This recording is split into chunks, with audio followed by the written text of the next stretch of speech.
We begin tonight with a breaking verdict. Former Canadian soldier Adam Picard has been found guilty of first-degree murder. The jury's decision comes 6 years after the death of Fouad Nayel and ends a long legal battle that tested Canada's court system. CTV's Megan Shaw is live outside the courthouse tonight. Megan?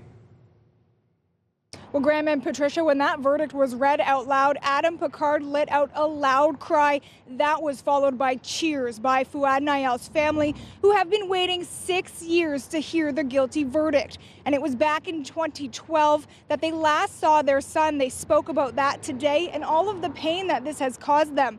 Now, we heard throughout this case that Fouad had been found with gunshot wounds. The family has always thought that this was Picard who had done it. Today, that guilty verdict coming down.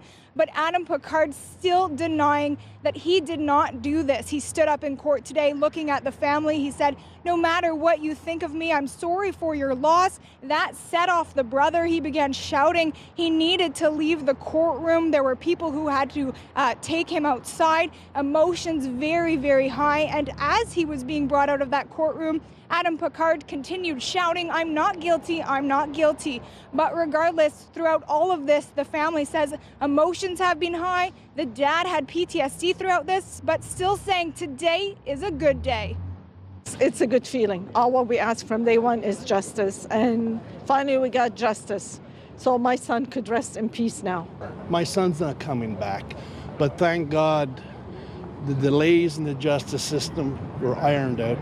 We had great lawyers, great police officers behind us, and thank God it's over for now. I know he's going to appeal and and that's understandable. Let him do whatever the hell he wants. I know where he's going to be. And Adam Picard's lawyer did say he will appeal. The family say that they expect that, but regardless, they will continue to fight for their son. Graham. First-degree murder conviction with a jury, very, very difficult to overturn on appeal, Megan. Let's remind people, this is a very important case. This man almost, Mr. Picard, did walk free for a short time because of delays and that Jordan decision the Supreme Court came down with. Was there doubt from the family they'd ever get to this point? Well, that's right, Graham. If you can remember in 2016, Adam Picard walked out of court, and at that time he said he was innocent. The family said they were nervous that that was going to happen once again. So they were anxious going into this. So that's why today is just so emotional for them. They say that this is finally what they wanted all this time. CTV's Megan Shaw live at the courthouse for us with that breaking news. Thanks, Megan.